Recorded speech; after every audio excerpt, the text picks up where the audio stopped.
Trope, is this an emergency? There's a body that could be my son, and I'd Sir, like to is know this if you an need the fucking emergency? DNA. It is an emergency. There's a possible body. How are you? Good, I guess.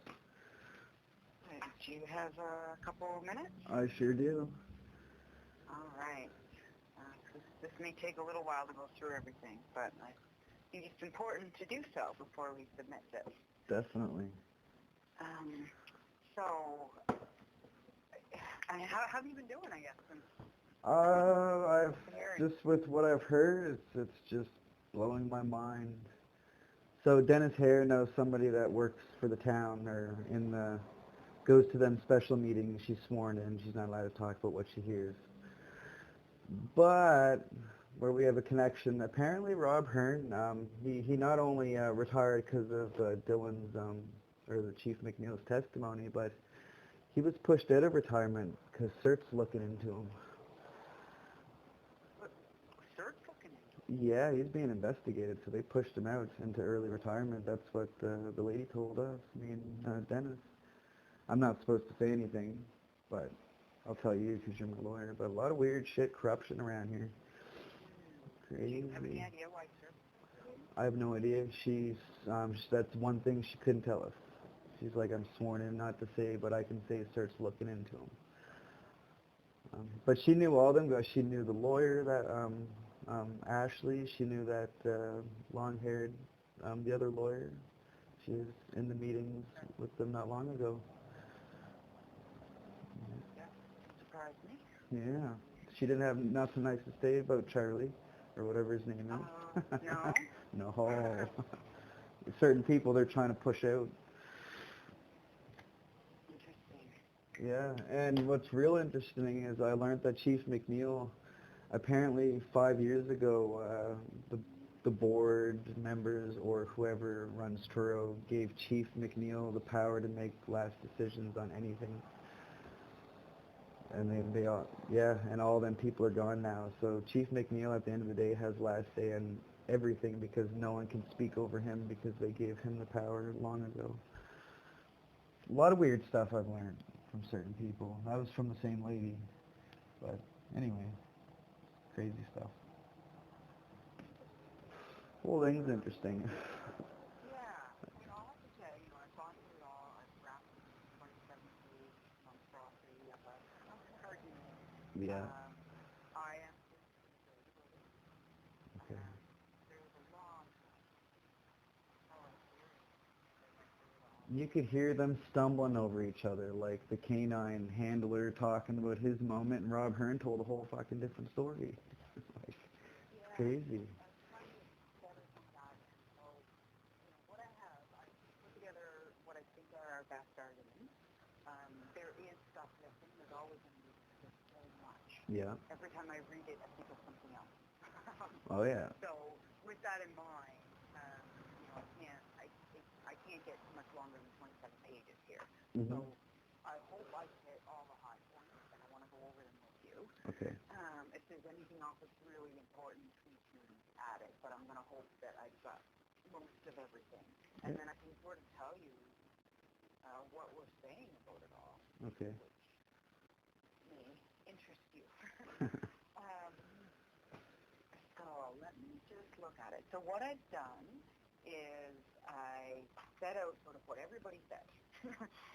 And then I've looked at the law. So what we have to prove is this one section of the Police Act that says that they have neglected their duties for failing to promptly, properly, or diligently perform a duty as a member. So that's pretty vague. Yeah. So I'm basically saying everything that they have done, that we're alleging, is a failure of duty, a neglect of their duty. Yeah.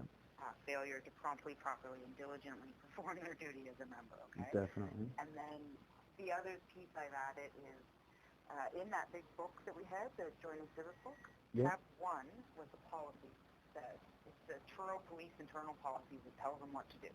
Yep. So the ones that applied were ground searches, canine, parental and non-parental abductions, and missing persons. So there's two of those that they seem to have violated, the canine policy and the missing persons policy. So I'm going to point that out too. So hopefully between showing all these areas that they're deficient in and saying that's a neglected duty and pointing out that it looks like they've violated their own policies, that we might have some success here. I'm just kind of figuring there'd be something here. I mean, the whole world sees something wrong. I'm not, I get messages every day that, this is ridiculous. They watch W5, right, and they're just like, holy shit. Yeah, and the problem for me has been, what is it? Like, a lot of it is just feeling, right? It's not right. Tom Fitzpatrick made it pretty clear to us that there's some big issues. Yeah. And it sucks that it was off the record. It does. There's a lot of stuff that sucks that's off the record. Yeah. But I think overall we've got a lot that was on the record. So that's what we're going to focus on. Definitely. I'll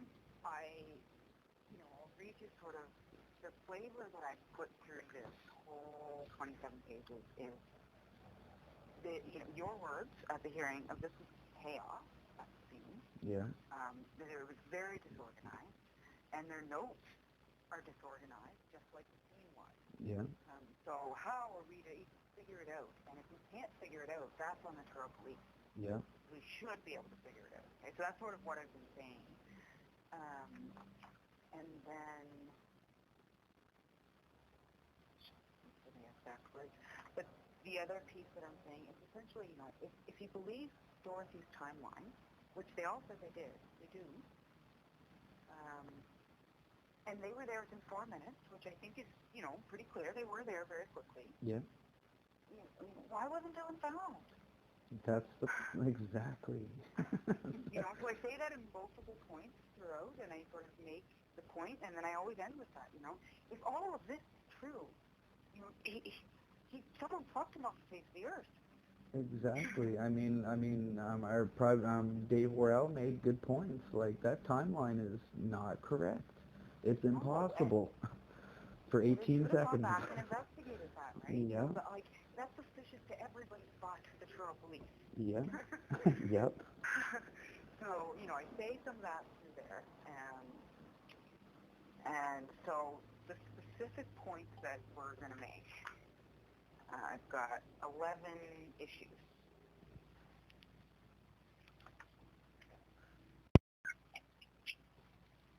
So I've categorized it in two sections. So first, we're really focusing on May 6th in the first couple hours. Yeah.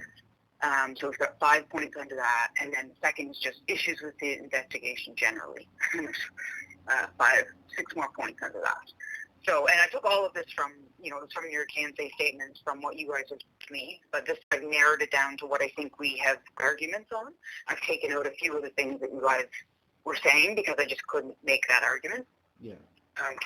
Truro Police failed to properly secure the scene and immediate area. They failed to properly search the woods in Leper Brook or search it in a timely manner. They failed to properly conduct a neighborhood canvass.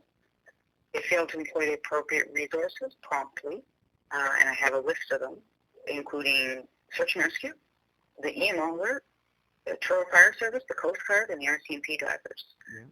And then Truro Police had tunnel vision and pursued the theory that Dylan drowned early on to the exclusion of other theories. So that's sort of May 6th. And the nutshell of that, which I think hopefully you're appreciating, is, it came in 4 minutes. They had 1 and sometimes 2 officers on the scene. Everyone else was driving around. Yeah. They didn't secure the scene before the police dogs get there. But the other thing that, if they weren't going to do that and they knew the police dog was an hour away, no Truro police officer actually went and looked. And I think that's what you were getting at, too. And you were saying you went and searched the neighbor's house. Yeah. Because they weren't searching anything. Exactly. They weren't doing anything for that first hour, but they also weren't blocking off the streets so no one else could do anything, right? So there's sort of 2 arguments that should have done one or the other, at least. Now, we say, and we will say, I do say in here, ultimately we think that they should have done a preliminary search of the neighborhood right away while they waited for the police dog. Someone could have been up there containing the scene. They called in the Truro Fire Service at around 4 in order to set up a roadblock at the command post. Yeah. Well, they could have called the Truro Fire Service in at 1:30. They could have. Set up a roadblock at Elizabeth Street while the officers searched for Dylan while they waited for the canine, right? So that's what I'm saying in a nutshell about all of that. I'll keep going here.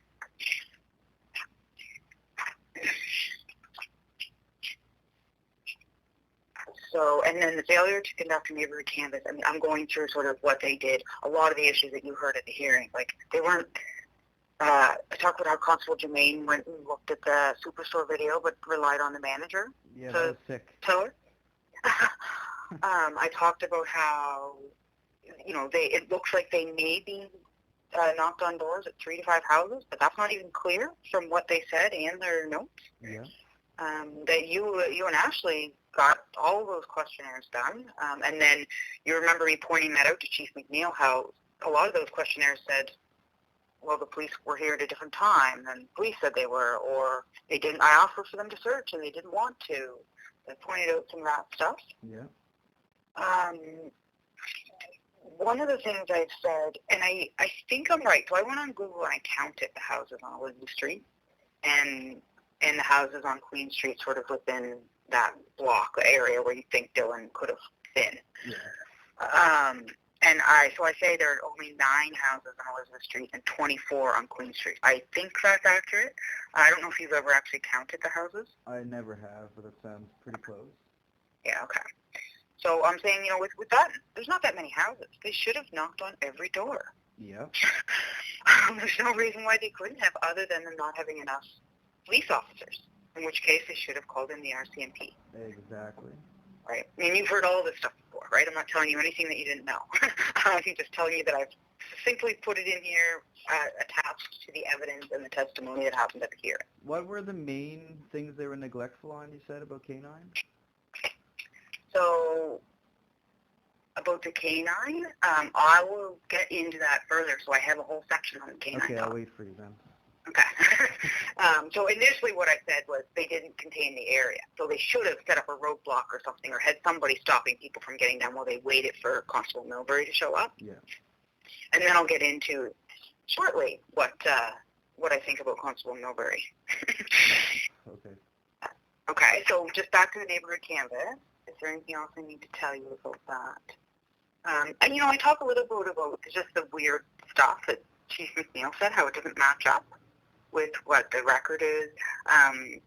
Interestingly, he said that he went to those 3 houses, and when I matched that up with Constable Taylor's report, so Constable Taylor didn't testify, but he was there sort of in the evening.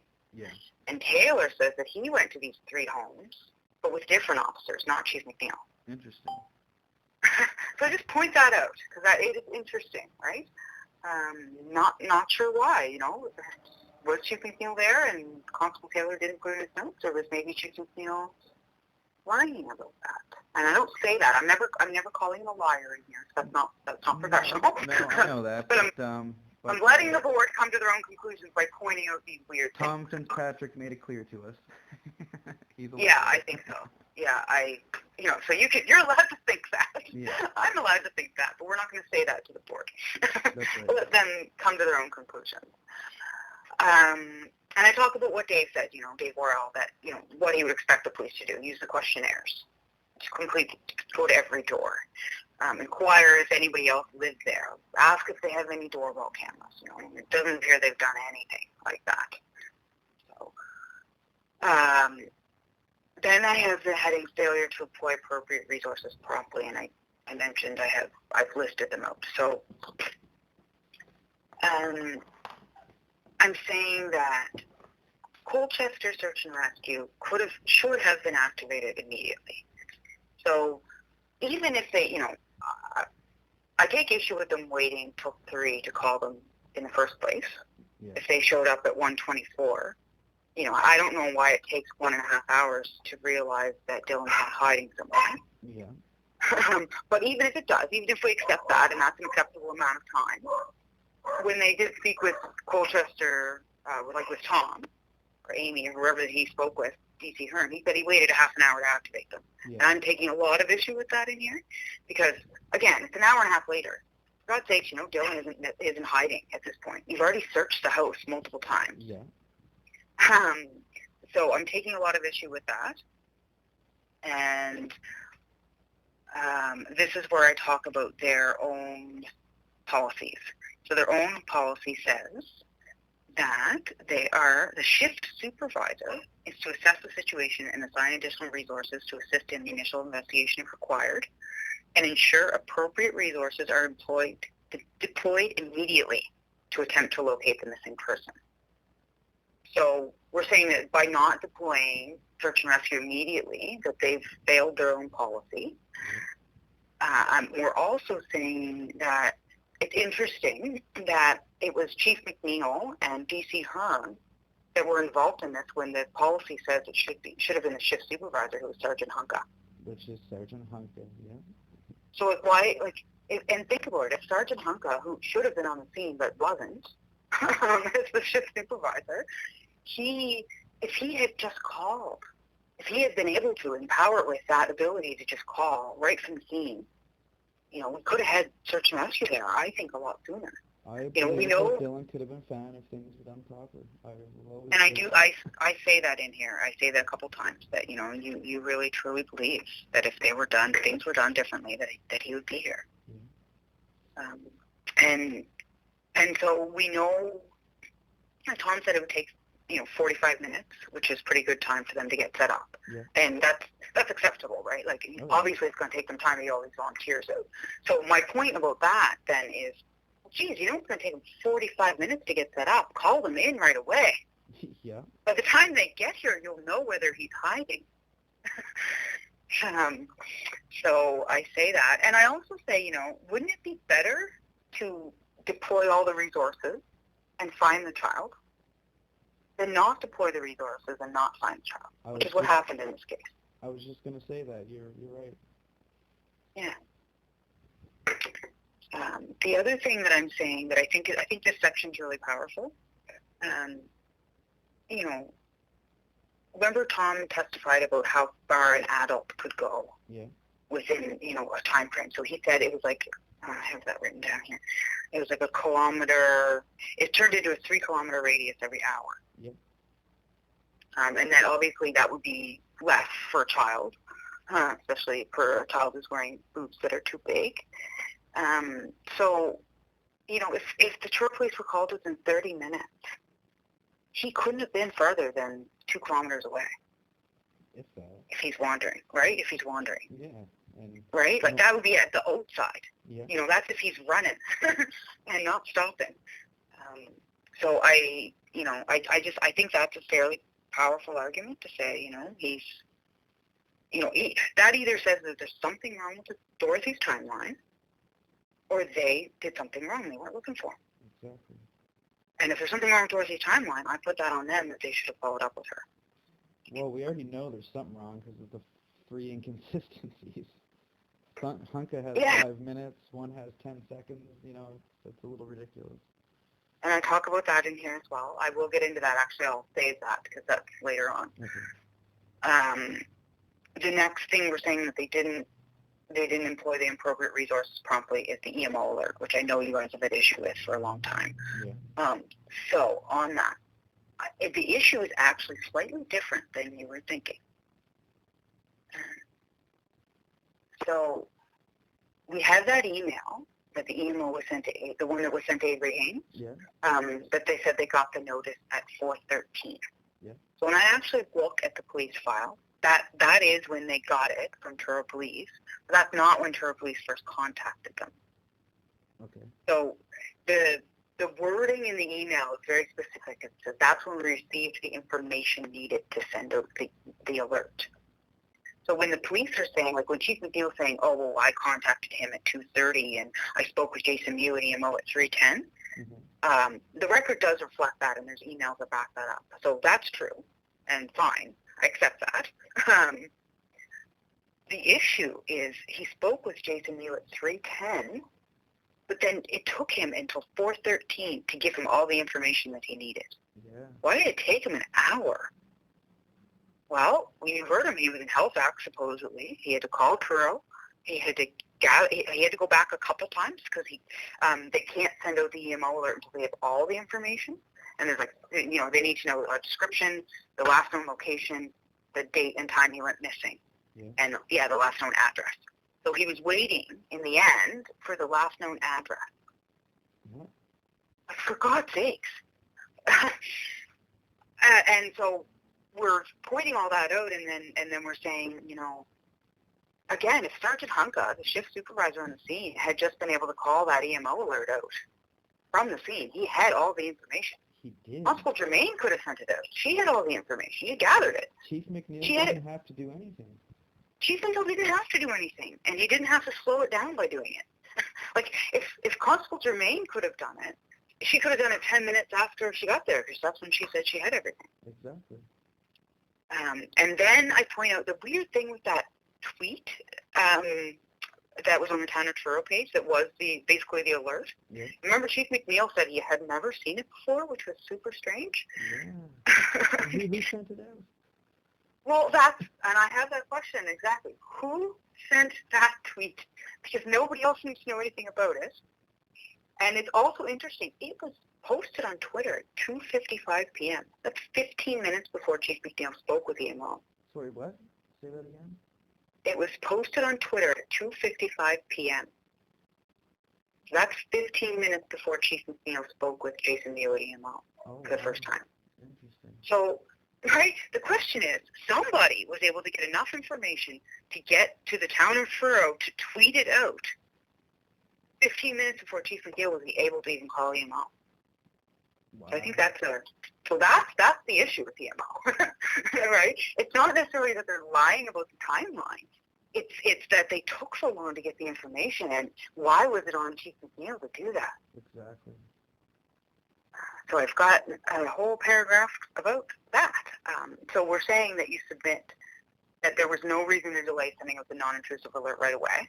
That should have been done immediately. As soon as you get a call about a missing child, it should be on the checklist. Child's missing. Let's put that alert out. It doesn't hurt. And then I do have a little point in here that says you guys say that an intrusive alert should be sent out, and while you know that didn't meet the criteria, they implore the Truro Police to do everything within their power to update the criteria, right? Like, change this, because it should have been an intrusive alert. It should have been an Amber alert. Yep. And maybe a non-intrusive alert goes out right away, and if the child isn't found in an hour, an Amber alert goes out, because, if he's not hiding, he's missing. or a vulnerable person alert that goes to all cell phones. Yeah. That happened right? months ago for 4 years. Yeah, it did. It happens a lot now, right? Yeah. Which, I'll be honest, I think that this case has had an impact. Because I think there's been enough outrage about it that has changed things. Yeah. So the next point is the fire service, the Coast Guard, or the RCMP divers should have been called right away. These points are less strong, but I still want to point them out. The main one, the fire service, I think is a fairly strong one, what I already said to you. They didn't call them until 4:10 p.m. Why? Why didn't they call them to set up a roadblock on Elizabeth Street right away? It's pretty clear that the cops were all focused on the water right away. And another fact, if they thought Dylan went in the water, fire department would be the first one they call.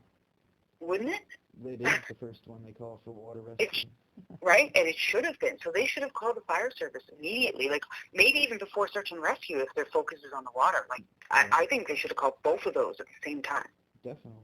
Right? Especially in... One fire truck would have blocked all kinds of stuff.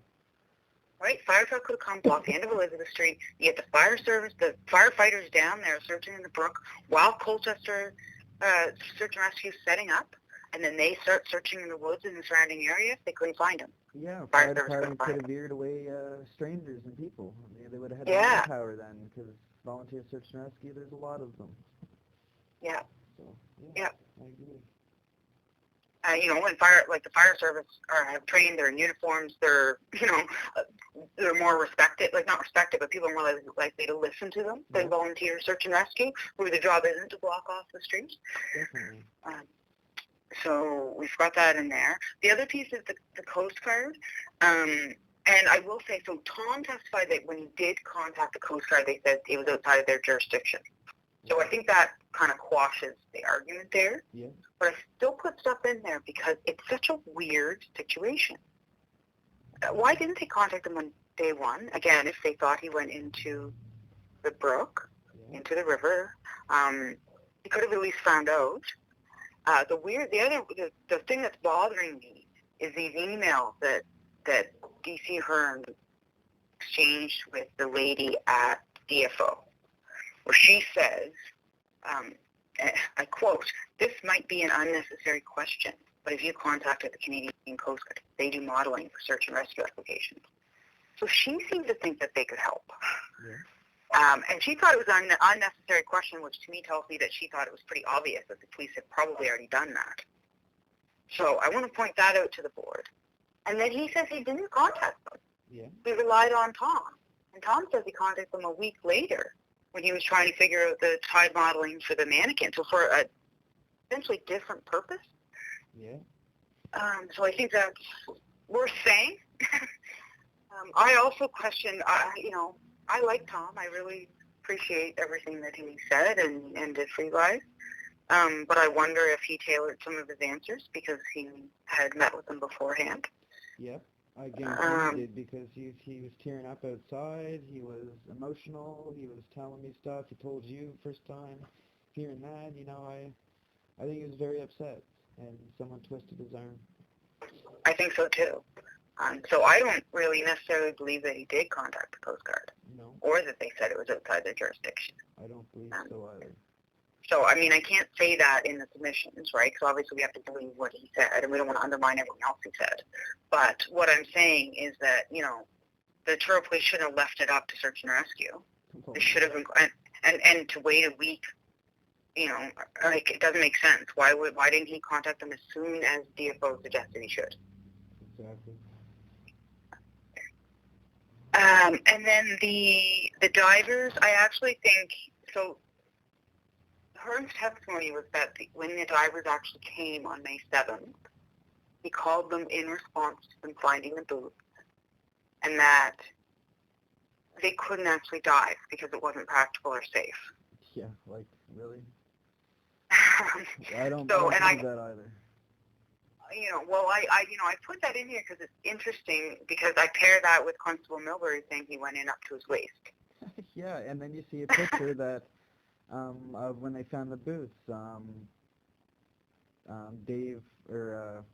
Chief McNeil took a picture, and you can see the 3-4 guys in the water, and they're up to not even their waist. They're up to their knees. And that was the deepest spot of the brook, so it kind of goes against everything. Yeah. And divers can't go in that? I mean, that river wasn't even, I see divers go into some rapid water. That river is not, I hate them. Yeah, I walk the river all the time, right? Yeah, no, I know you do. And when it's flooded down under the bridge, it's calm. There's no rapids at that part. They could have fucking been swimming all day. Well, that's what I find so strange. There's a backflow before the brook hits the river kind of pushes water up the brook a little bit, so it kind of, that's why the mannequin didn't work. It was pushed up instead of going out. Yeah, and I point that out too, because the mannequin didn't work. No.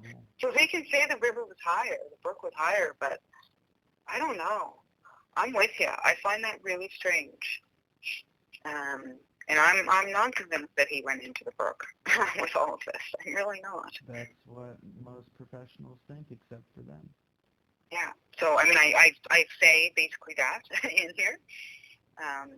For the divers, I'm saying, I have a couple points. One of them is that point about it wasn't safe for them, but it was safe for Constable Milbury. That's strange. My other point is saying, why didn't you call them in earlier? Why didn't you call them on May 6th?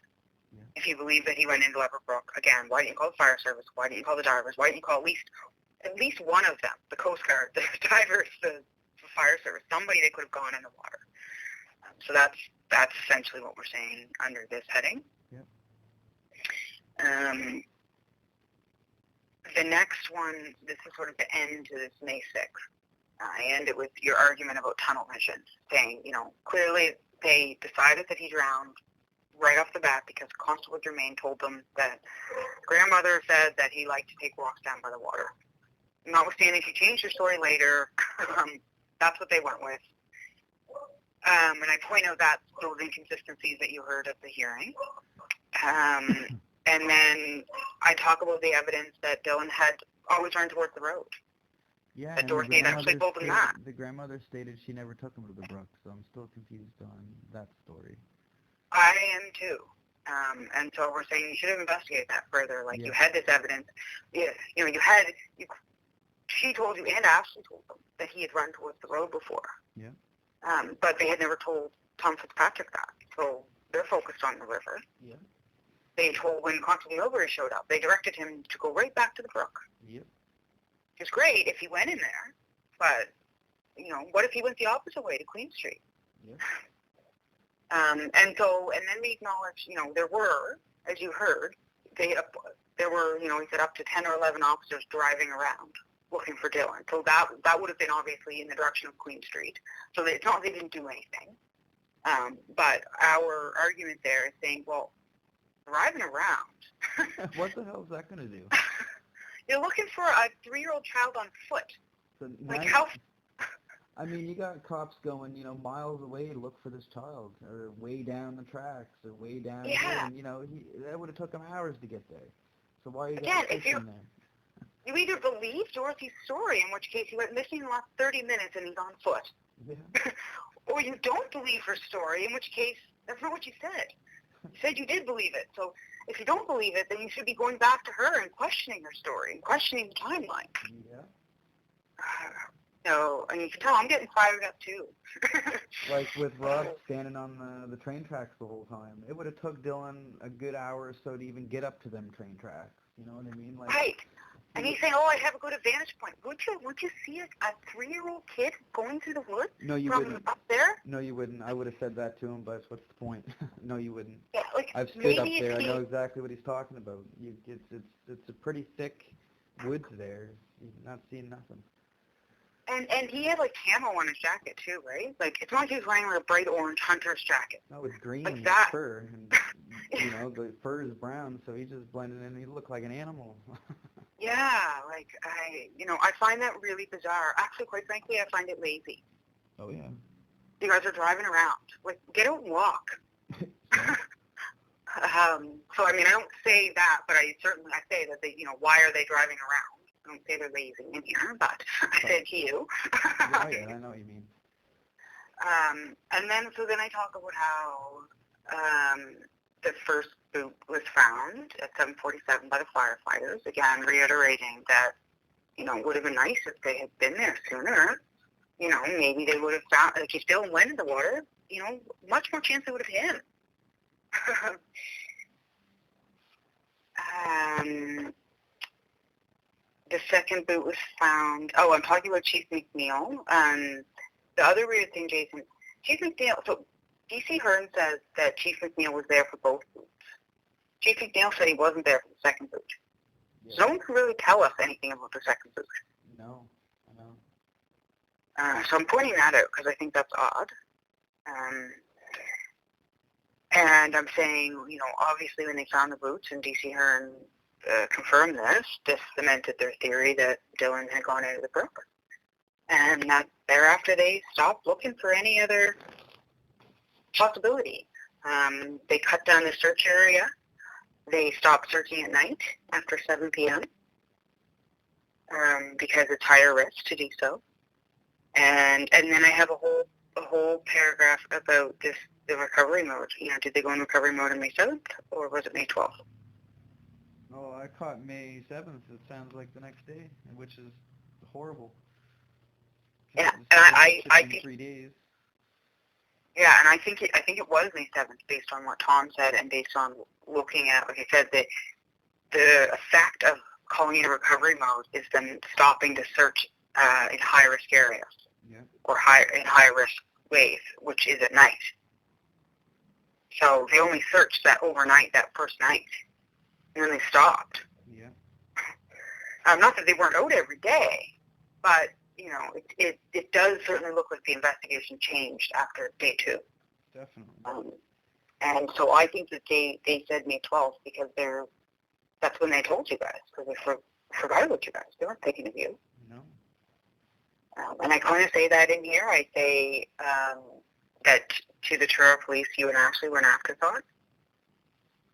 And that's part of what's been upsetting is that they're just not thinking of when they should update you, and that you guys, should be the center of this.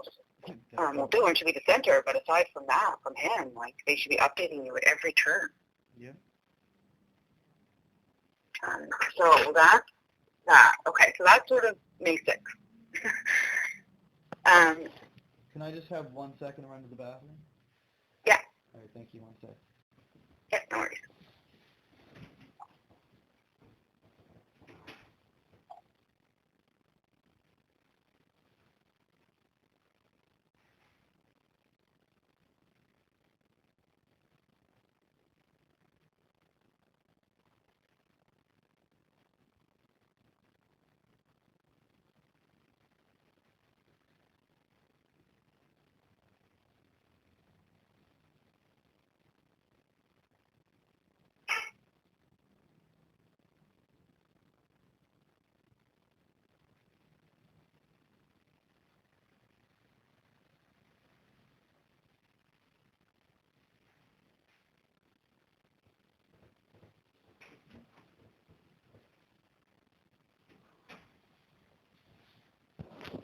I'm back.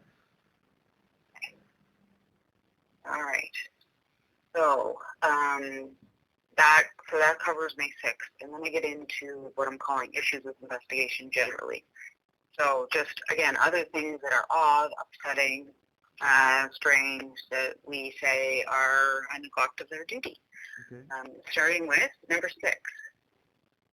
Truro Police ended the official search too soon. Number 7, Truro Police failed to realistically pursue and investigate the prospect of criminality. And I have a whole bunch of points under that. So one being they didn't do a good investigation into the sighting at Superstore. That's Constable Germain not even looking at the video. Relying on someone else too, which is crazy. They were saying performed a lackluster investigation into the suspicious activity at 16 Elizabeth Street. Taking issue with what they say they did, which is not very accurately or very well reflected in the note. That they failed to investigate the halfway house. That they performed a lackluster investigation of the occupants of 321 Queen Street, seeing Dorothy and the rest of her family that lives at that home. Yeah. That they refused to test the boots for fingerprints, and that they delayed in obtaining DNA for the national and international database. Yeah.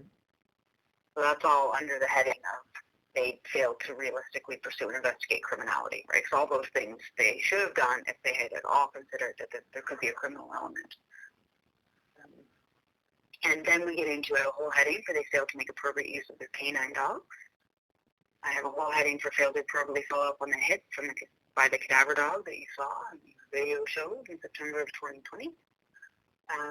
Yes, I have a heading. Did you see that video I sent you? It clearly shows I Cassie did. on the other side and clearly shows the other dog beside me for a quick glimpse. Yeah, I saw that. And so we'll talk about that in a minute. Okay. I say their decisions were inappropriately impacted by concerns over using resources. So this funding argument, and I'll go through them one at a time, but I'll explain to you how I've changed that a little bit. And the last one is that they failed to have appropriate oversight over the investigation, and that's a direct hit on the chief. So I'm ending with that. Yeah. Sorry if you can hear my dog barking. She's great. Okay. So they ended the official search too soon. This is where I get into they say they ended it on May 12th, but clearly the recovery mode was May 7th. But when they ended it, all they've been doing since then is following up on tips. Yep. And we're saying, well, no, you should have actually considered the timeline again and gone back and considered maybe there's criminal element here, and done further interviews, neighborhood canvassing, following up on alibi, exploring inconsistencies in Dorothy's story, checking the boots for DNA and or fingerprints. Yeah. I also talk about this family meeting on April 28th, where they told you guys about the second opinion on the polygraph. Yeah. And so just to make clear that you guys understand what happened, they didn't get a second opinion on the polygraph. What they did was they consulted with the Crown about laying charges against Dorothy. Oh.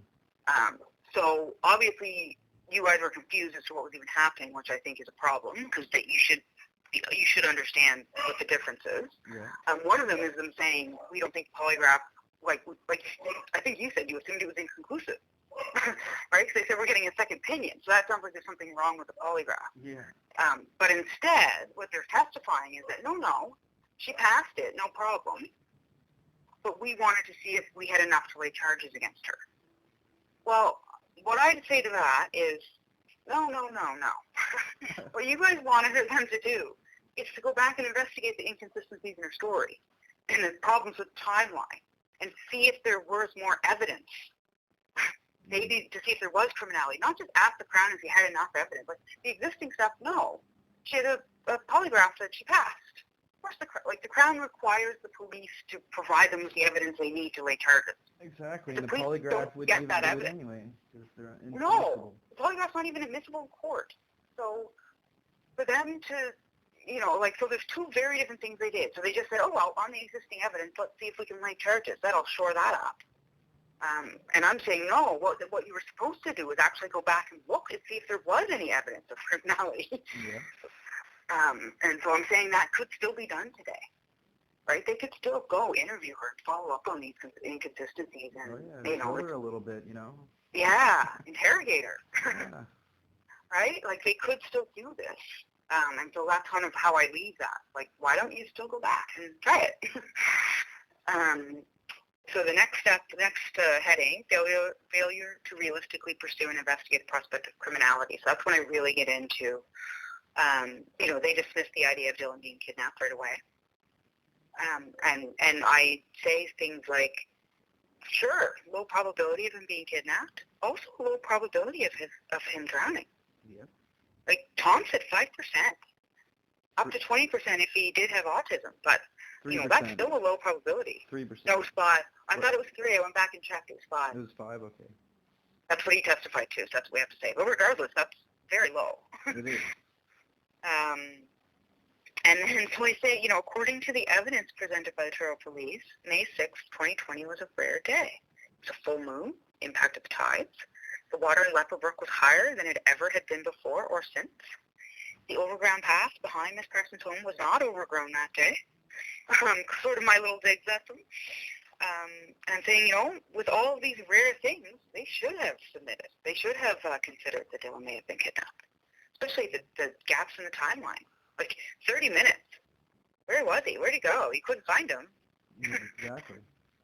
There's no evidence.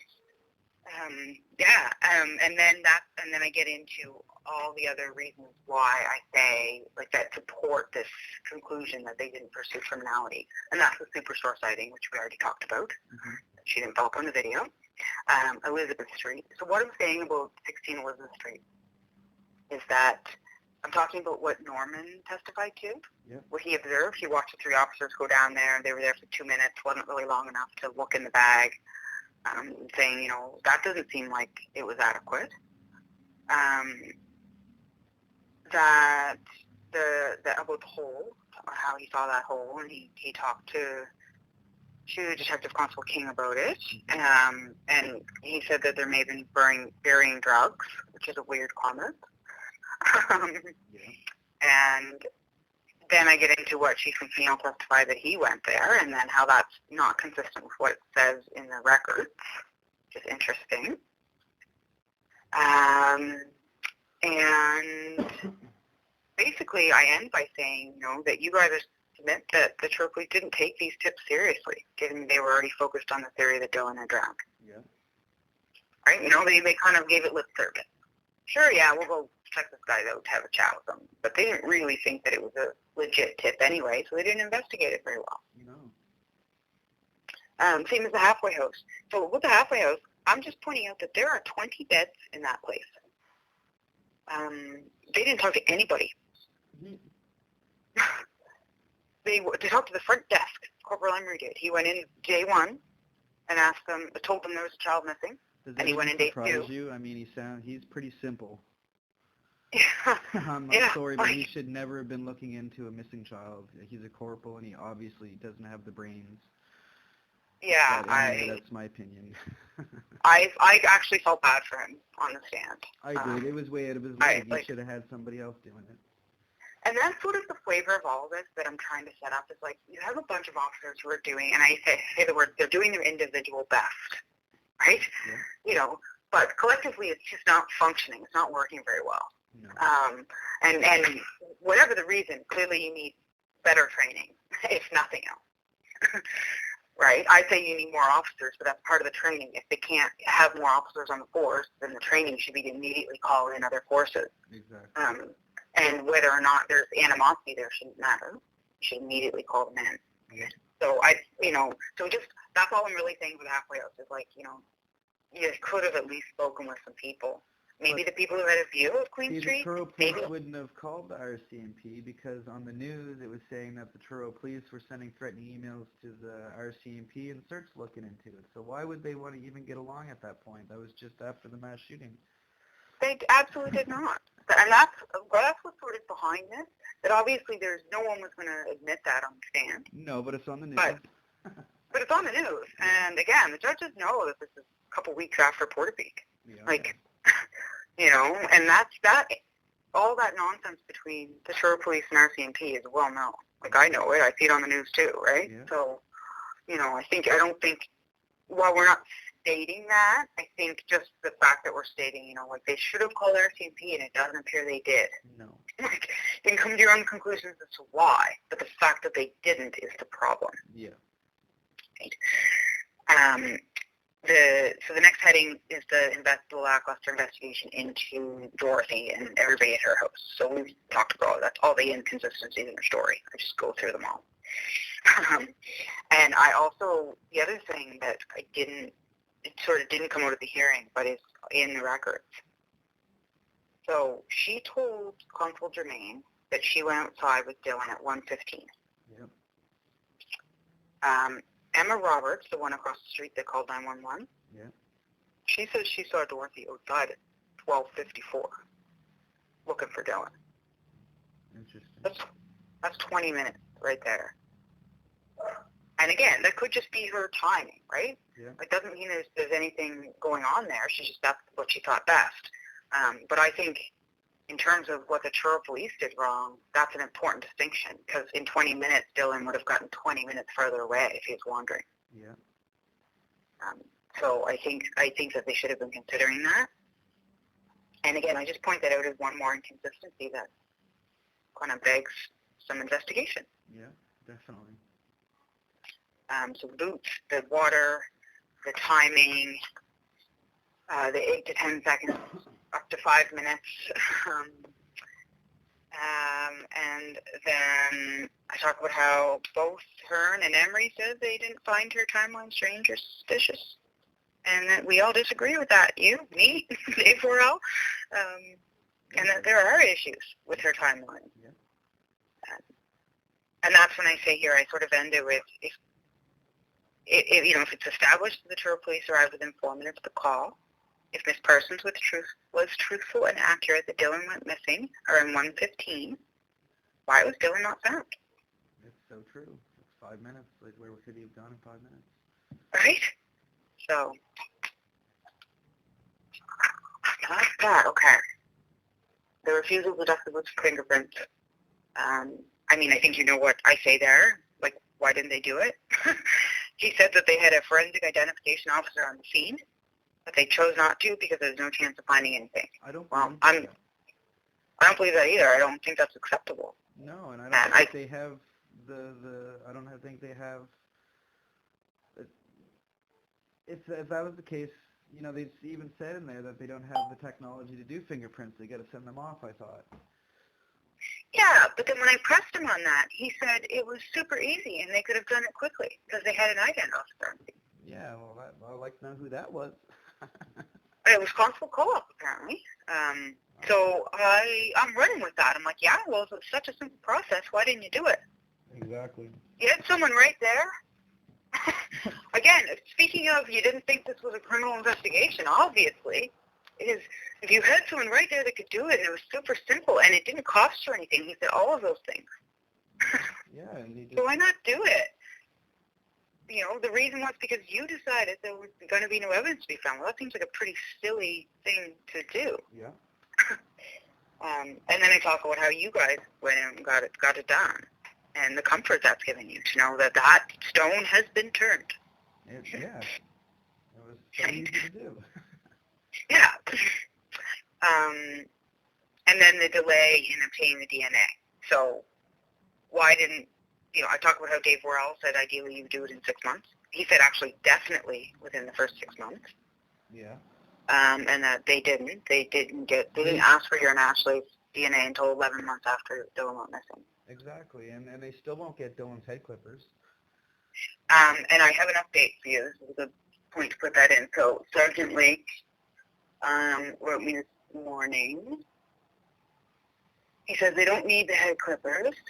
And actually, know 3 weeks ago, like, why are they picking on me?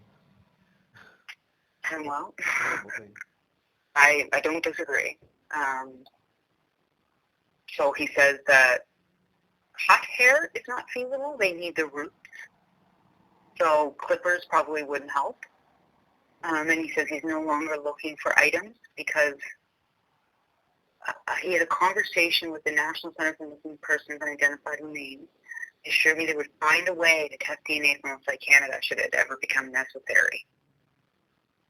So basically, I think what he's saying is basically that they have what they need. They've had assurances from the National Center that they will use yours and Ashley's DNA if needed, if anything pops up. So I wrote him back because I'm sure you know this, but I got an email from somebody, I think it's Stephanie, one that was at the hearing, that said there's been a child in Germany. Yeah. That's been unidentified, and they, you know, how come they can't compare the DNA? So I wrote him back and asked him that. So from what I understand, was an unidentified 3 to 7-year-old child in Germany. And we had emails stating that they were looking for DNA and stuff, so I'm so confused with them now. Why would... Yeah, so I went back and just like, what do you say about this? Because she told me that the German police had been in touch with the Sherwood police. So I said, can you confirm? We had an email from them. You sent me an email, actually. I sent you an email? Yeah, stating that they couldn't find DNA off a toothbrush or a couple of... Yeah, so why are they looking for DNA? That's from Sergeant Lake. That's from Sergeant Lake. He was the one looking for it. Okay. And I'm just actually looking back to see what he said. Because if he's saying that they're, you know, if they need to use our DNA, they will. Well, obviously they do. No, he's saying potential. So he's not telling you that there's anything currently detected against. He's just saying in the event that. Okay. So I wrote him back and said, well, I understand there actually is a child in Germany that might need to be tested against Dylan's DNA. And he says that he hasn't heard from the German police, and he's not aware of this. That's bull. So that's a lie. We got to eat. Why would they be sending toothbrushes and shit if they didn't know about the fucking Russia? Ashley has emails from what do you call that country? Not Germany. Like Pennsylvania, stating that Ashley was talking to them and everything. They were talking to the police and everything. Ask Ashley. I will. Okay. And why didn't they just tell me this 3 weeks ago instead of me fucking crying at them for 3 weeks, begging them, and all they do is hang up on me? I had one guy said, this is an emergency, I have to terminate this call, and hung up on me. I have dispatch hang up on me 50 times, you know, and all they had to say is, you know, what you just told me. Like, why are they pushing my buttons? Like, I mean, I can't speak for them, but my thought is they are frustrated with you. Yeah. And you heard her at the hearing. He admitted it, right? They're frustrated with you. Yeah, well, I'm frustrated too. And so we're gonna, you know, I'll tell you sort of how I'm ending this. Actually, I'll just jump there right now.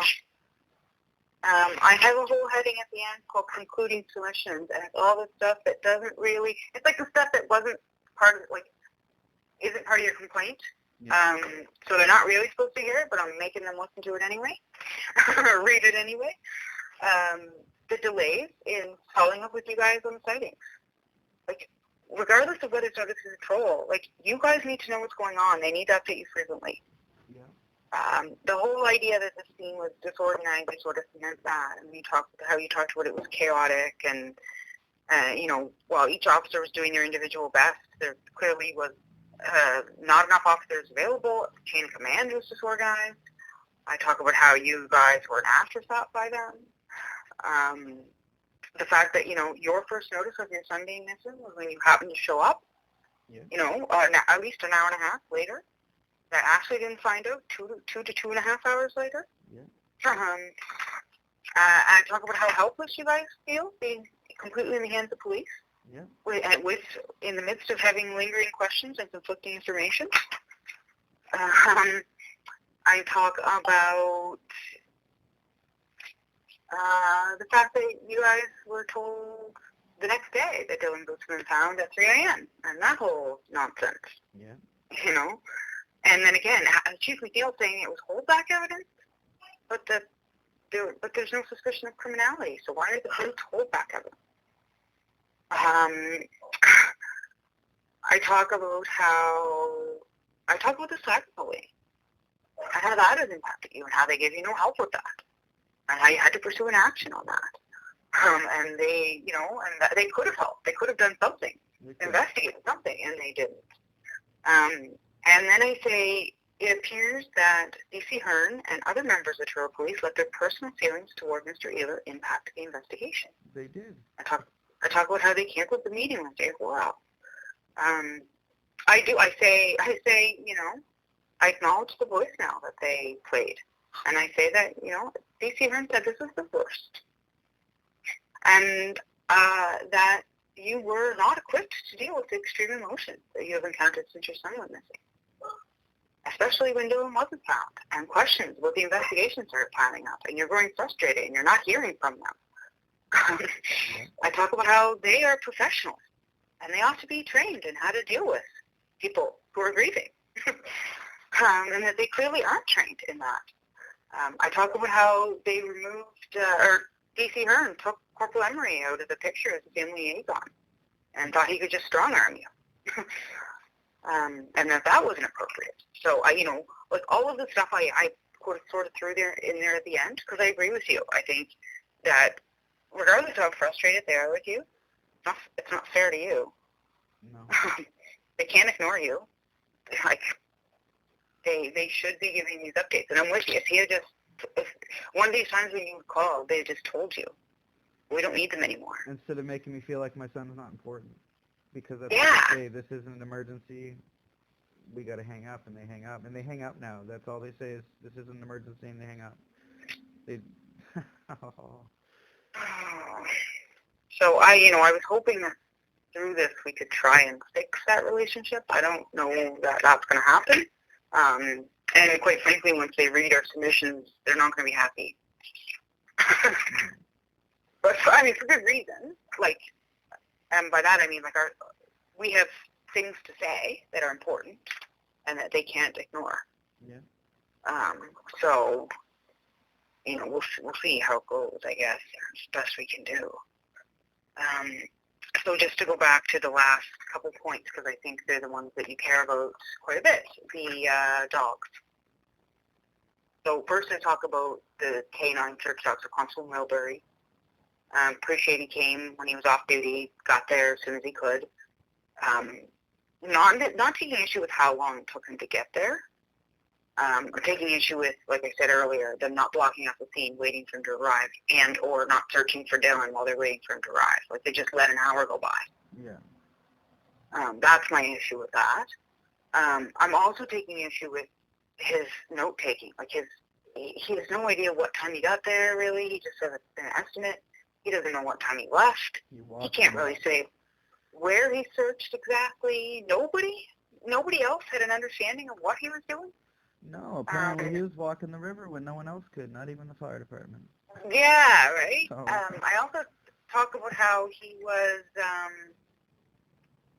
apparently the shift supervisor for a minute while Sergeant Hunka was up in the helicopter.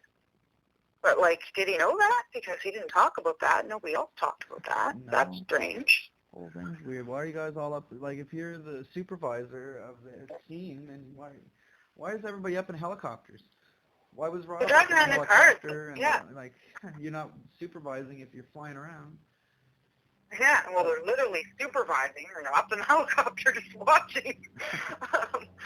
No, that's to me what struck me as odd about this whole thing. It's like you have a child on foot, missing somewhere in the neighborhood. And you guys are driving around in your cars and up in helicopters. Yeah, because you're going to see it in a helicopter. Like, right? Like, sure, that makes sense sort of day 2, day 3, and beyond. But, like, in those initial hours, get out of your cars. Don't go up in a helicopter. Stay on the ground and look for and get as many people out as you can. Yeah. That's overarching what we're saying. So then I get into Kevin McNeil.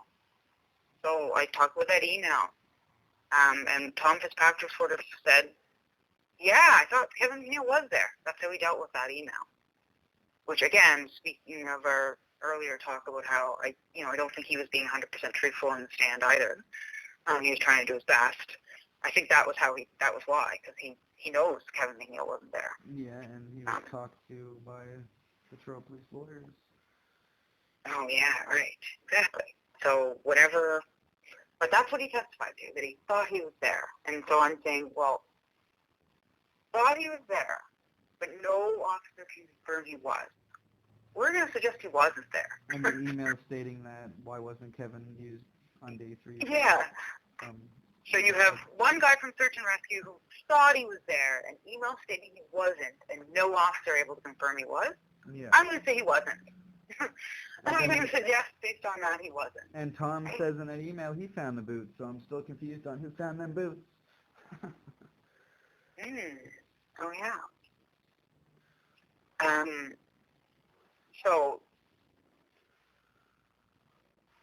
yeah, okay, that's what I say about that. Then the RCMP dog, I'm saying, is also not clear, because when you look back at what they all said, Constable Milbury said the RCMP were with their canine on the Bible Hill side of the river on day 2. Sergeant Hunka said they were searching on the Bible Hill side on day 1, but also came to the Truro side.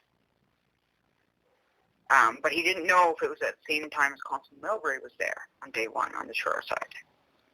And why would they? Sorry.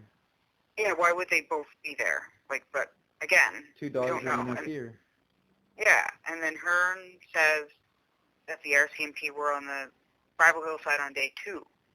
So my question is, where was the RCMP dog? Was it there in both days 1 and 2? And did it actually search over on the Truro side of the river, or was it only on Bible Hill?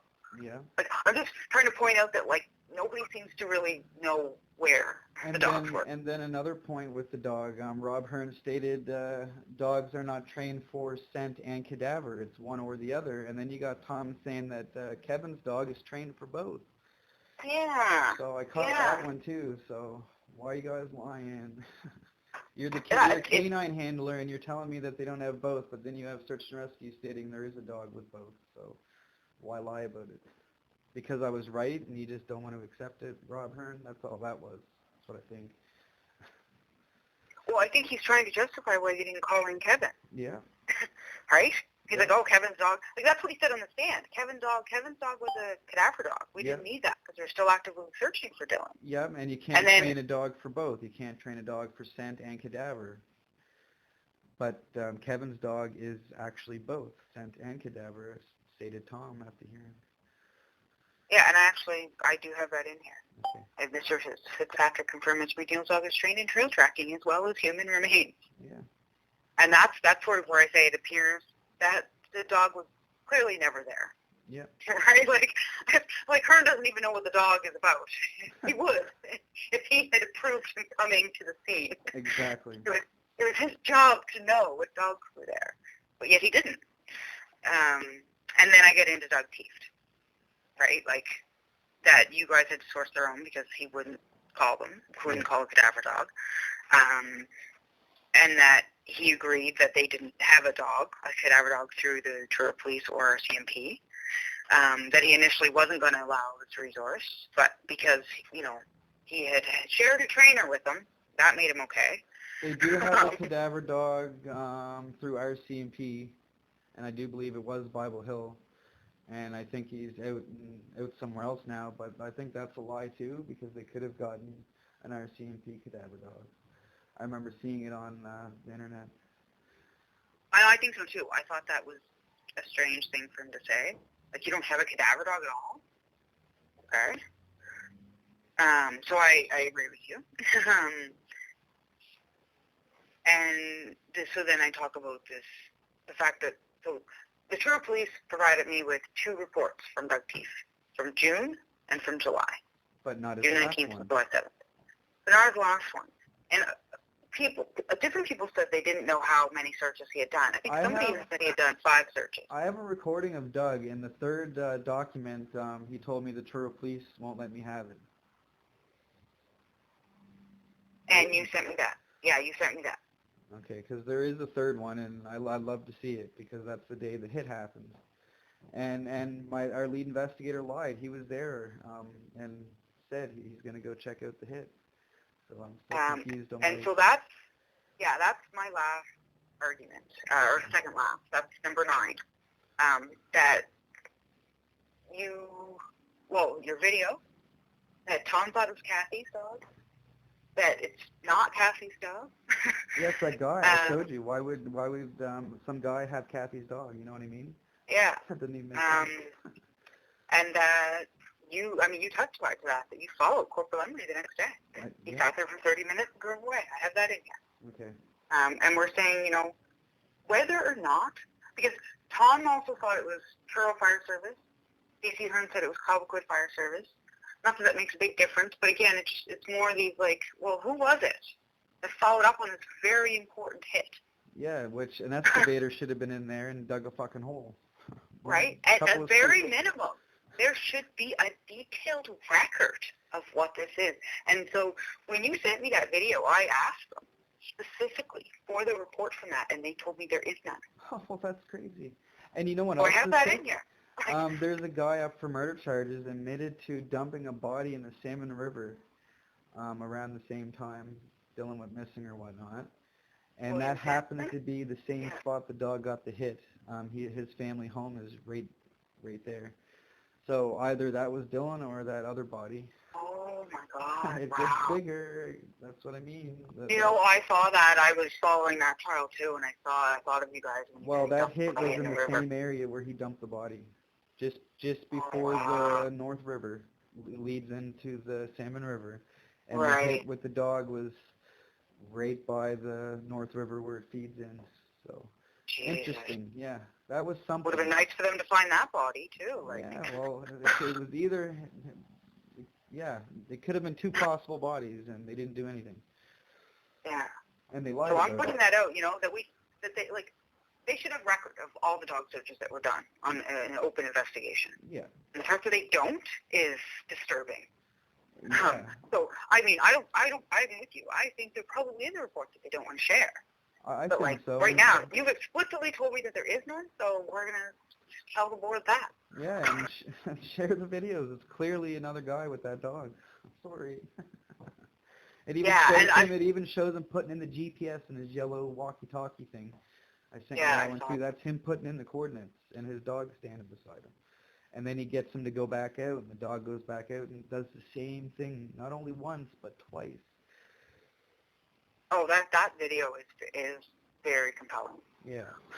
No, I'm very glad we played that because, and I could tell the judges were disturbed about it. So that's why I have a whole section about that video and what happened and what you said about it and what Hearn said about it and what Emery said about it. Emery said he wasn't there. He has no idea. Yeah, well, that's crazy. Me and Ashley remember him. So that wasn't the same day. That would have been the next day. Yeah. Okay. The training exercise they did, that's the day that we met up with.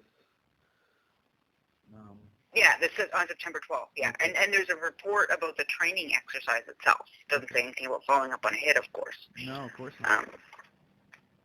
But I think it's very interesting that Corporal Emery said he wasn't involved at all in September with any dog searches. Yeah, I got or mad. follow-up. I know you did, because you had just testified that you watched him. So, like, you're going to have to address that somehow. You're going to have to look at that and either decide. I mean, some of these things. So that's one thing I'll tell you about Constable Milbury and where he told you this dog isn't meant for searching for children. Yeah. What I've said in here, and I believe is true, he testified that the area was already too contaminated for him to find anything. So I'm suggesting in here, and to you and to him, that he did say something to you along the lines of, maybe it's not meant for looking for children. Maybe what he said was something along the lines of, it's too contaminated for me to find him. Yeah, maybe that's right? Similar to that. Yeah. Like, I think that's very plausible. So, and the more I can do that and sort of marry what you saw with what they said, that lends credibility to you, right? Because it's like, I don't want them to just be like, oh, Jason's just making stuff up, because I don't think you are. No, and the age progression. See, that was one of my biggest headaches I ever dealt with in my life. Cause they refused, and you asked Ashley, and it should have been me, because I had to go through the RCMP, get a phone number that I wasn't supposed to have, and when the Human Remains place looked into Dylan, they were like, this should have been done long ago. You should make a complaint, because they were like, we need the Truro Police to give the go-ahead to do the age progression. See. And then I tried to get them to do it, and they wouldn't. And then I called them back, and this officer, I can't think of his name, told me about the artist and told me a better way to approach the cops and talk to them. So I brought in a family member, got my family member to speak to them, and then finally the sergeant, can't think of his name, but he finally wrote a note and said, I think this is a great idea, in the note, and sent it to whoever the fuck was in charge that day for the Truro Police, I guess my lead investigator. Right. And then they finally did it. And then they took credit for it. And the Truro Police didn't do anything. I did everything. Yeah. In fucking tears and with, anger because they weren't working with me. Yeah, I hear you. And I wish I had asked you about that on the stand. Yeah. And the girl, who was the lady that set up all of this complaint hearing stuff? Amanda? She knew all about it. Because I called Amanda and I was telling her, like, I'm literally at my point here. They're not doing this age progression. See?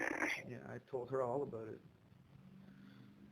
So I don't have anything with the age progression in here. I did at the beginning. I ended up taking it out because, quite frankly, we have a lot of arguments and it wasn't our strongest one. Because the farther away we get from May 6th, the less I can say that they were negligent. Yeah, that's true. We got the age progression, see, so that's the main thing. Yeah, and also, like, again, I don't have a lot of that stuff in the evidence because we didn't ask you, unfortunately, on the stand.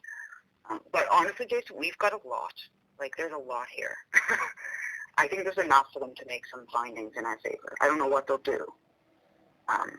So I'll tell you my last argument. Well, two last arguments. One of them, rather than saying that funding impacted their decisions, which I haven't ruled out, but you heard them all testify that, funding, like Tom said point blank, the funding cuts to GSAR didn't make any difference on Dylan's investigation. Yeah. So that leaves us kind of dead in the water saying that funding was an issue. And the fact that Hearn and Tom both said, well, it's not the Truro Police paying for search and rescue. So instead, I'm using Hearn's words against him. So he said that the reason why he didn't deploy search and rescue right away is because they had to, quote, make sure the person is missing. They want to make sure we actually need them because GSAR is operated by volunteers. And so I'm saying, this is the point where I say, wouldn't it be better to call with all the stops and find the child rather than not call with all the stops and not find the child? Yeah.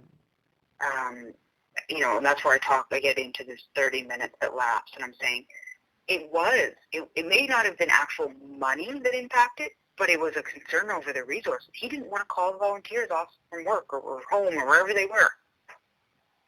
Yeah. And I think of my conversation with Charles Flynn, which I'm sure was similar to many of your conversations, where he said to me, they wouldn't have wanted to have a big deal and come out and look bad when the child was found. They were worried about what it would look like on them. Yeah. And I think that's true. So, so that's where I get into that thing, you know. He shouldn't have waited 30 minutes, and there's no reason why he did, other than just hoping that Dylan would be found and he wouldn't have to pull it all this off. Yeah. But yet then they should have looked a little harder themselves. So the last argument, I'm saying, it's a dig at Chief McNeil, saying as the chief, he's responsible for the management, administration, and operation of the police department. That's in the legislation, in the Police Act. Yep. He also testified that the public expects him to be involved when an incident rises to this level of importance and public attention. And that's why he was involved with the media. Yep. So I'm saying that we were surprised at the lack of information he had to give with respect to his investigation. It was clear from his testimony that he didn't have a good understanding of what his officers were doing. He did not have a good recollection of the events that occurred in this important and ongoing case, and that he relied heavily on his notes in his testimony and appeared to have little independent recollection of his involvement or the actions of other officers under his supervision. That's sort of the way I summarize his testimony. Yeah. And I talk about how the discrepancies between what he said and what B.C. Hearn said. You know, decisions were a team effort. Well, Chief didn't sound like they were a team effort. And then we question why Chief McNeil was the one responsible for the media relations and sending out the EMO alert. He was off duty. He didn't even know what was going on. He can't even remember what happened. I thought Rob was that person because that's what Rob stated. Right? Like, why wouldn't Rob? Well, I guess it shouldn't have been Rob. It should have been Sergeant Hunka because he should have been the supervisor. I think it should have been Sergeant Hunka, according to their own policies. So their Sergeant own Hunka policy should they have been failed doing it. against right there. I think so, yeah. Like, what is that? So that was one of the main points, and then what, the canine? That was another, I guess they're all points, yeah. aren't they? I mean, they're all good points, right? But I think there's a couple that are really strong. Yeah. The canine, the video, and all of that happened. Just Chief McNeil's testimony being crazy, and him not knowing anything, and the inconsistencies, and them not calling GSAR right away. I think those are our strongest arguments. Yeah. So at the end, we get to ask for what we want. And so I've listed what the penalties are, which I went over with you when we met. So in a nutshell, they can order that the chief or any other member be dismissed, be forced to resign, which makes me think of what you said about Hearn and Cert. Perhaps he's been forced to resign under a similar process. Yeah. They can reduce the member's rank, seniority, or pay. They can suspend them without pay for up to 30 days. They can order they pay a fine, not exceeding 10 days' pay. They can order close supervision. They can order a reprimand, or they can order counseling, treatment, or training, and anything else that they consider appropriate. Okay.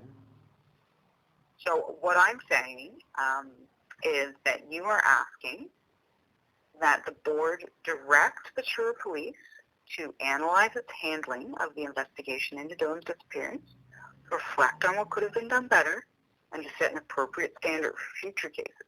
Mm-hmm. And by that I mean, and I say this earlier, this is the only case of a missing child that hasn't been found in Truro Police's history. Yeah. So, understandably, there isn't really a standard set because it hasn't happened before. So we want them to set a standard based on what they've learned from this case. Yeah. And we want it to be better than what they did here. And then we're asking the board order penalties against the Truro Police. And I say we ask that the chief in particular be disciplined, leave the specific penalty to the board's discretion, however, submit that at least a reprimand and training is warranted. And I don't want to be stronger than that because I don't want to, if we say we think should be dismissed and they really disagree with us, they'll have strong words about that and their decision won't read well for us. Okay. So I'm taking sort of at a minimum, slap them on the wrist and make them get some training. But I hope that I set out the arguments well enough that you actually think about one of these higher things. And then I'm asking that Truro Police do a number of things with relation to their protocols. So create a protocol for missing children. Right now, there are protocols for missing people.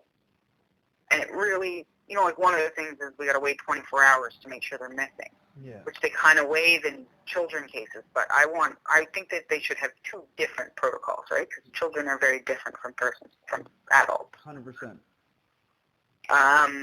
That they should update their protocol. So their protocol right now for ground searches says that they have to appoint a family liaison. That's how you got Emery and then Hearn, and now Lake. But I'm saying that not only should it require you to have a person as a family liaison, that person should have some guidance as to how to communicate with the grieving family and what to do in the event that there's a communication breakdown. Yeah, and that's on them because they're the ones that I had our CMP officers telling me stories, Tom telling me different stories, and then catching the lies from the Truro police. So, right? That shit. Like they need some training. No, not at all. They need some training on how to do this, and they need some guidance other than there should be a family liaison. Yeah. Okay, well, the family liaison needs to learn how to be a family liaison because they're doing a terrible job. Yeah. Update their protocol for ground searches to include a time frame to engage a ground search, i.e. right away. Right now it says immediately. I want it to say, like, within minutes, within hours, you know what I mean? Give it a time frame. Yeah. Create protocols for the search effort that should be done within the first 2 hours at the scene. So again, the things that we've just talked about, that they should have been out looking immediately, not waiting for the dog to show up. Yeah. So they should have contained the scene for anybody other than police officers. And then require training on these protocols. To create a protocol and procedures for completing a neighborhood canvass and require officer training. Because clearly they don't know how to do that. So if they're negligent or found negligent, the only one that gets to suffer out of that is Dylan. So what do they do for him if they were negligent? Just piss on him, he's missing, we fucked up, too bad? Or, you know what I mean? Like, what about Dylan? Yeah. At the end of this, he's the one that got let down if they were neglectful. Yeah. So I'm still, that's great that they get penalized or slapped on the wrist, but what about the little boy? So maybe that should be added. And what about the little boy? Yeah, I'm going to reflect on that before. They won't put a bench up for Dylan. They won't put a fucking banner up for Dylan. We've tried. It took them 2 years to tell us no. Like, there's just nothing in the town for him, right? Sucks. Right. Yeah. Even the youngest child to go missing in Nova Scotia, you think they would have done something. Yeah. Yeah. But, the Bible Hill stated that where Dylan's not a hero and remembered for being a hero or anything like that, we can't put a bench up. And it took them 2.5 years to tell us that. Oh, wow. Yeah, they said that first we have to go to the board meeting, and then it got delayed, and then another board meeting, and then literally 2 years later they finally come back with a letter stating that he was denied. And what park was that they went to put the bench up? Holywell Park, where Dylan's memorial spot was. Didn't think it was going to be a big deal. And Dennis Hare has a bench for his son that got murdered up in Victoria Park. I see benches all over the place. Why not Dylan? So is Holywell Park the issue? Like that they won't put it there? Like you could do it in Victoria Park, sounds like? I don't know. I haven't really bothered to call Truro because I didn't really want Dylan to be in Truro. Okay. Because he was born and raised in Bible Hill. Right. But okay. I guess is there another park in Bible Hill, or is it just Holywell? I think it's just Holywell Park. Okay. But I don't know. I feel bad that all this happened because the little boy went missing, and I want Dylan to have something out of this. You know what I mean? Like, he's the one that... I think you know what I'm trying to say. I do.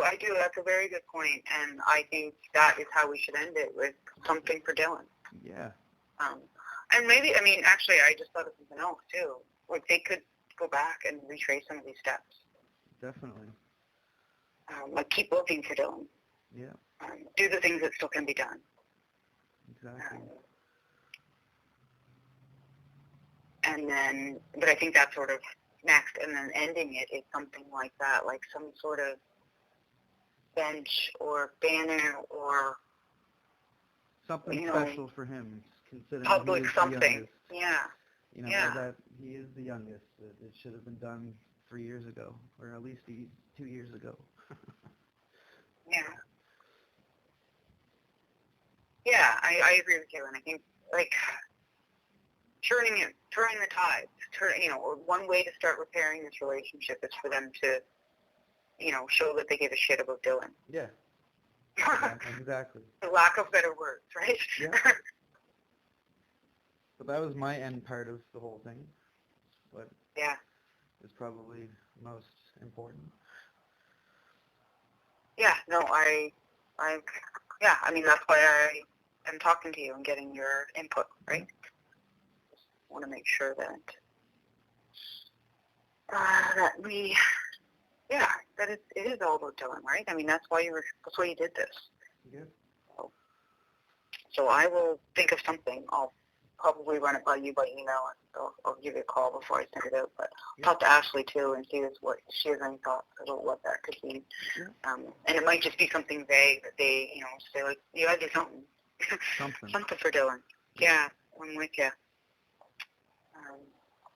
All right. So that's it. That's everything. I think that's everything. Put a fence up in Leopard Brook. Yeah. Yeah. There, Samantha Fleming's body was found just before Dylan's boot. She was in the brook too, also, dead. Who's that? A cop's daughter, Truro police officer's daughter, well, retired cop. His daughter went missing for a few days, and then during the big hurricane in Nova Scotia, her body was in a tree, her clothes were gone, and she was in the middle of the brook but on a tree. And that would have been maybe 200 meters from where Dylan's first boot was found. So it's I don't like that area. And if there's bodies popping up, maybe they really need to do some more investigating into Dylan. But yeah, I'm with you. My thought. I'm with you. But yeah, that happened a few months ago. A few months ago they found her. Yeah, maybe 4 months ago, I guess. It was just at the end of summer. It was the big hurricane that happened in Nova Scotia that everybody was aware of in Halifax and stuff, I imagine. Yeah. Yeah. It was that same night. It was that night of the hurricane. Oh, wow. Yeah. Huh. And train yard personnel found her in a tree above the brook. Yeah, so it's just a weird area. Yeah, it's scary. Yeah, it's very scary. Yeah. Well, like I said to you before, I didn't expect to sort of win this 100%.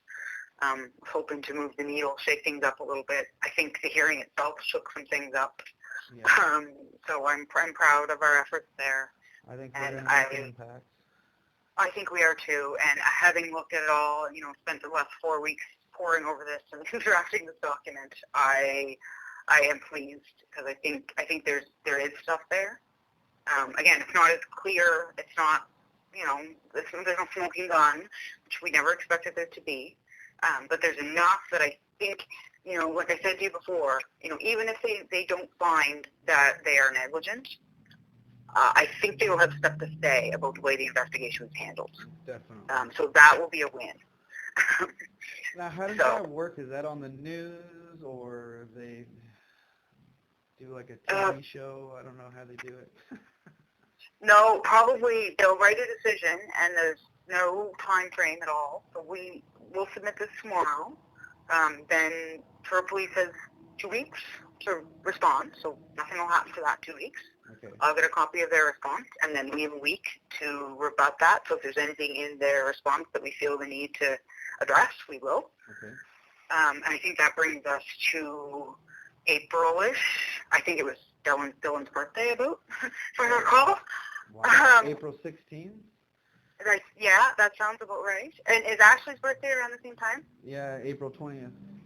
Yeah, because I remember her saying, it was either Dylan's birthday, her birthday, or somewhere in between. Oh, wow. that's the final deadline. And then, so after that, then we're just waiting for their decision. And so it'll be a written decision. I imagine it'll be pretty long. Like, you know, the Samantha Mercer decision? Yeah, I remember they Did did. you see that? They did on TV or something.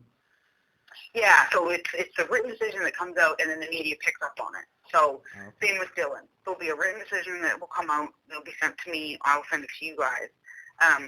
The media is already interested in this, so they may already be kind of trolling. If not, I know that you know how to reach them if you want it on the news. Yeah, don't worry. I told CTV News Heidi that I told her that Rob Hearn was retiring 2 weeks before it happened. Right. I wasn't going to look crazy. I was telling people, so.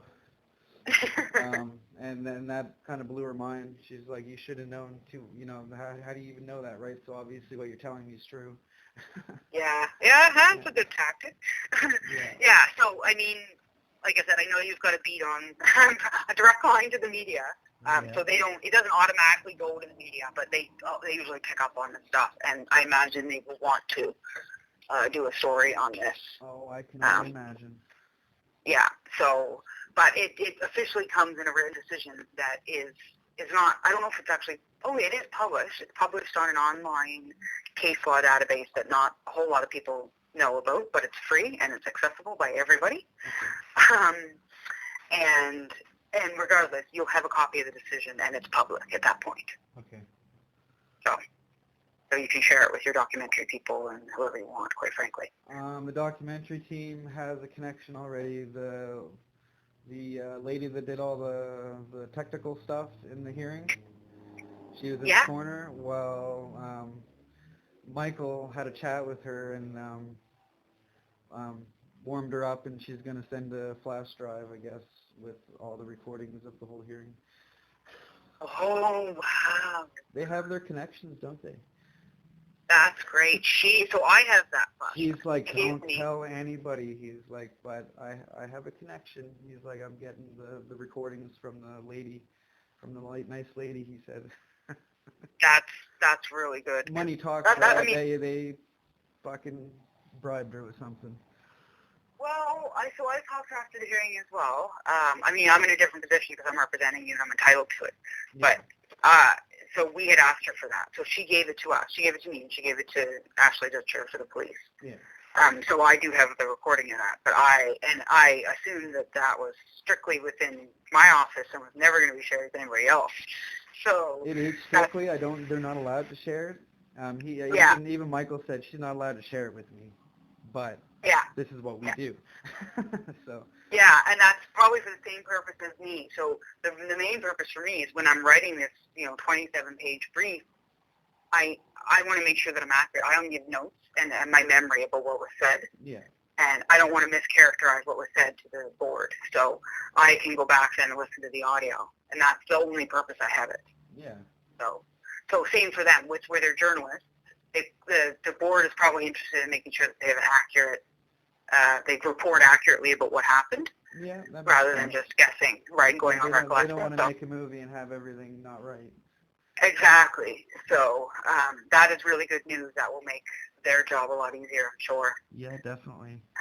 Yeah, that's good. All right.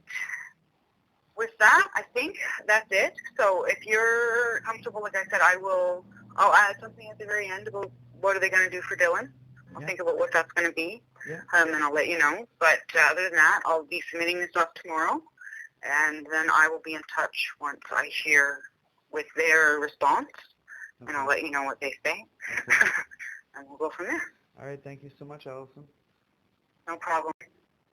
All right. Have a good afternoon. You too. Take care. You too.